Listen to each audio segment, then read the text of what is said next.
Hello, everybody, and welcome to Critical Hits Month-a-zaki. I'm Matthew. I'm Kyle. I'm David. Today we'll be talking about Spirited Away. Spirited Away has the story of a young girl, Chihiro, who with her parents are moving from one town to another. Along the way, they discover a abandoned amusement park, in which her parents are cursed for their greed by Yubaba. Along the way, she meets friends like Haku, who is a dragon spirit, who offers to help her get a job at the bathhouse where she can work to save her parents. So guys, initial thoughts? Well, I mean, the fact that we're doing an entire month dedicated to Miyazaki means that we're pretty big Miyazaki fans, and so I don't think it'll be any big surprise to say we all really enjoy this movie. Absolutely. Yeah, no, and I think across the board, this is widely regarded as one of his best works. This was actually the first Miyazaki movie I saw, I remember. And way back, and this was before I was really any kind of huge anime fan, and it's still, like... It was still big enough that it was able to come under my notice, and I was just I think I was like, I don't know, maybe 13 or 14 when it first came out. Right, this was the one to win the Academy Award, right? Absolutely. Yeah. I also saw this movie when I was 13 for the first time. It was my first Miyazaki film, and naturally it's my favorite. For me, I just love so much about this movie. The whole spiritual world, Japanese mythology is just beautiful. And the way it's described here, both with the music and with the imagery, is just breathtaking. You should definitely see this movie. Let's talk about some of the major themes of this movie. You guys have any that come to mind? Well, I think one interesting thing about this movie is that it uses the very regular trope that a lot of fantasy uses, where it's about a child, and it's about a child who's isolated from her parents. And yet, what seems so different about it, as opposed to a lot of especially the Western fiction we read, is that in the way in which she accomplishes her goals, it's actually by following the rules, as opposed to being a rebel. Yeah, actually, for me, that's one of the key moments of this movie, is that the role of individuality versus servitude, I think, is prominent in this film. For me, I like to look at this, and when I first saw this movie when I was 13, I was reading the book Harry Potter and the Sorcerer's Stone. Nice. And I thought it was really interesting when I experienced those two, because in that book, Harry Potter... He goes about, he gets all of the rules from Dumbledore, what you can and can't do. You can't go here, you can't do this, you can't do that. And what does he do? He breaks every single rule, and he gets his reward. Whereas in Spirited Away, Chihiro is told, these are the certain things you have to do to get your parents back. And she, at least to everyone's public view, at least their politic, if you will, she plays by the book. She is absolutely honorable, respectful, does every job she's assigned, to the letter. And that's how she gets her reward in the end. Right. Very different approaches to how do you achieve your thing. Is it like by the individual, or is it by following the rules? Well, yeah, it's like it's almost like Harry Potter. He succeeded by being a really good rogue, whereas Chihiro succeeded by being a really good employee.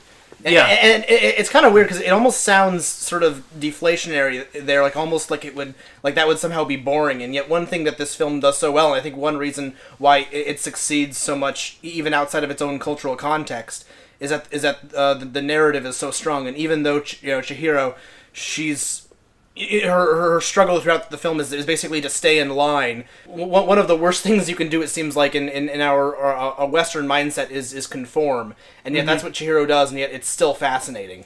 Right. Well, I'm going to push back on this just a little bit here.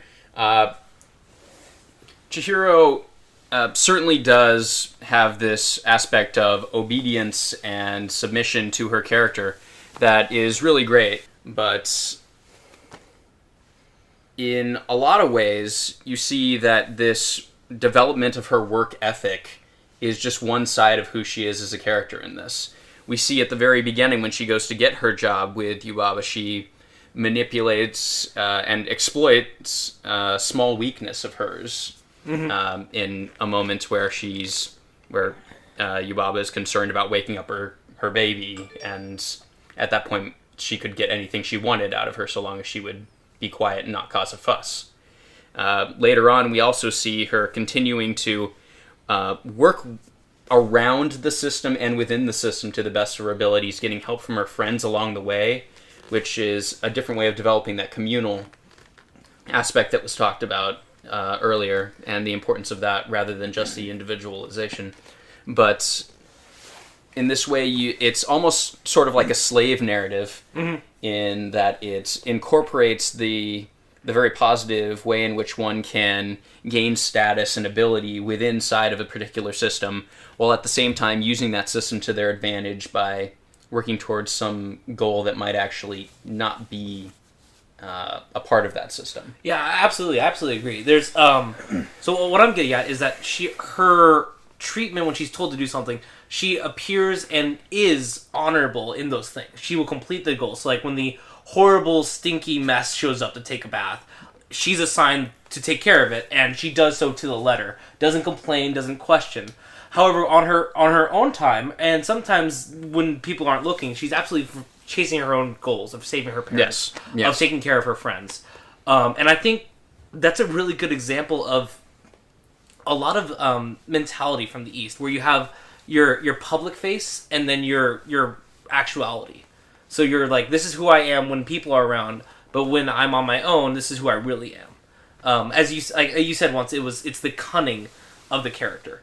And I think it's really interesting because this movie, I wouldn't say two-facedness, but that different aspects of the same person isn't ever frowned upon. Even when, like, Yubaba figures out that she's being played by these characters, by Haku and by Chihiro, she doesn't get mad. She just says, well done. Really interesting, where, like, there's a reward in that, as long as they're still honorable and respectful to everyone they encounter.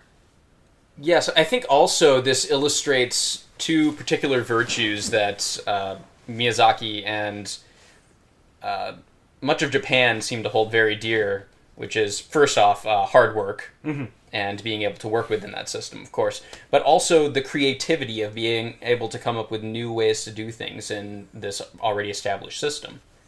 That seems to be something that Miyazaki himself is doing in the field by incorporating all of the Western art style and imagery in this Japanese context.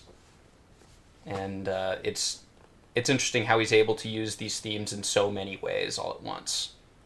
And what's really interesting about the visual styles you see is that, you know, even though this is a Japanese film, you see an entire, a wide variety of art styles, especially in terms of architecture, utilized. I mean, when the parents get to the abandoned amusement park at the beginning, it looks very, very kind of Western and very almost like... in parts mixed in with the Japanese imagery. Exactly, yeah. And then, when they get to the bathhouse, it's a very sort of, boxy, claustrophobic, almost stereotypical Japanese area. And yet the part of the bathhouse that was where, Yubaba and her son lives, it's this very, like, just immaculate, almost very, very, massive French hallways that look so large and so imposing and so different than the bathhouse. And it goes so far in just communicating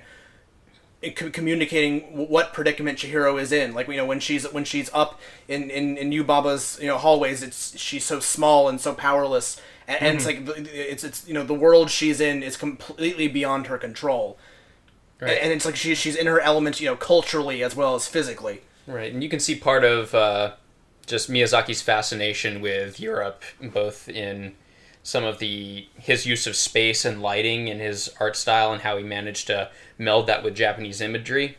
You can also see in his combining mythologies having a slightly European witch being mixed in with the Tengu figure in Yubaba there. Absolutely. And even some of the humor is fairly Western. So, like, for example, two of Chihiro's companions are small, adorable creatures, which don't talk, but their interactions, they breathe loudly, or they'll do these ridiculous little gags, which are really fun and enjoyable. But they're also, for me, they're reminiscent of Looney Tunes or Tom and Jerry, where they run and then stop and breathe heavy, run again, and just these gags that I've grown up with all my life watching the stuff on Cartoon Network. Sure, yeah, and Chihiro's faceplant into the wall early on, going down the stairs there.